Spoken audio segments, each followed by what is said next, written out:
Teman-teman, sebelum masuk ke firman hari ini, marilah kita berdoa terlebih dahulu. Tuhan Yesus, terima kasih untuk hari ini Tuhan. Terima kasih telah mengumpulkan kami hari ini untuk menemukan firman-Mu Tuhan. Semoga dengan firman ini kami bisa menjadi lebih dekat denganmu Tuhan. Dan semoga firman ini bisa menjadi membuat kami lebih baik Tuhan, dan berkatilah kami juga dari awal pertengahan Tuhan. Dalam nama Tuhan Yesus kami berdoa, amin.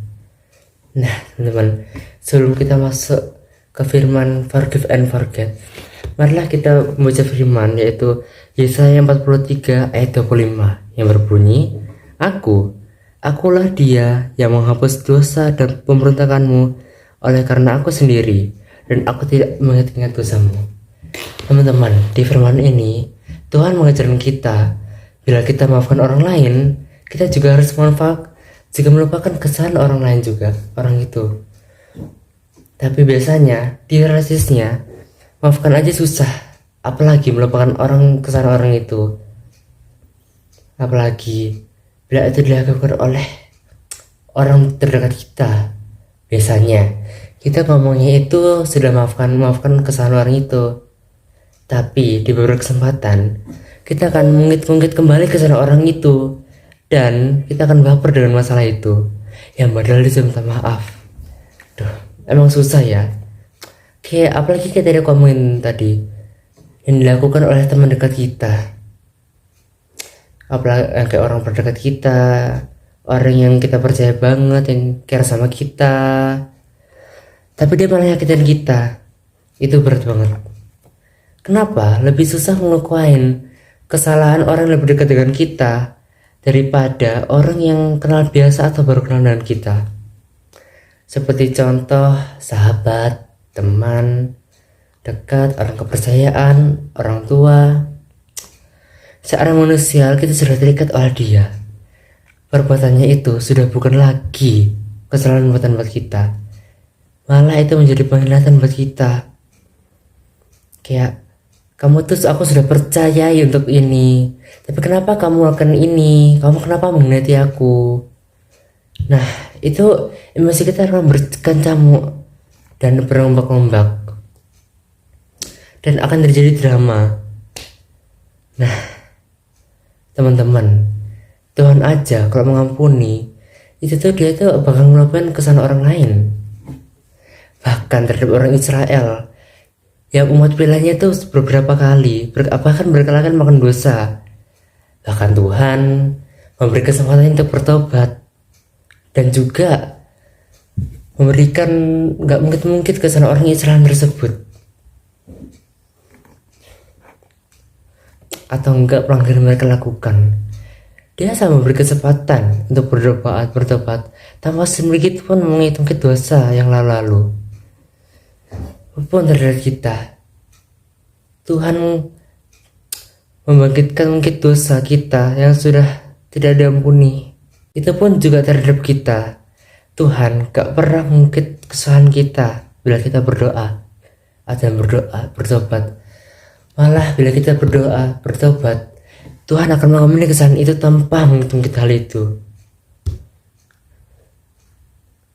Karena itu juga kita harus belajar untuk memaafkan dan melupakan.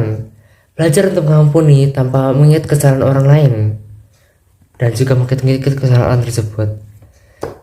Tuhan sudah melakukan kesalahan kita. Kenapa kita tidak melakukan sama? Nah teman-teman, mengampuni orang juga mendapatkan manfaat. Salah satu manfaatnya yaitu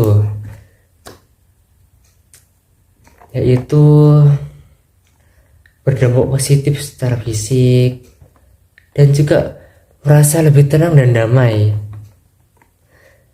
Jika kita sudah memaafkan orang lain, kita tidak akan memiliki rasa kebencian, dengki, malah kita menjadi fresh dan merasa lebih baru lagi, karena kita tidak mengingat kesalahan orang itu.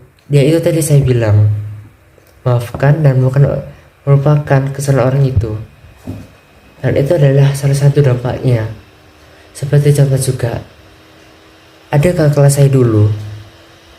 Nah temannya itu membuat kesalahan, dan itu kesalahan tuh dulu mereka tuh teman dekat, dan kesalahannya itu terbilang cukup parah.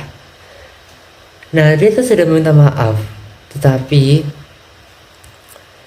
memang benar kalau saya sudah mengampuninya atau maafkannya, tetapi dia tidak melupakan atau mengampuni kesalahan tersebut.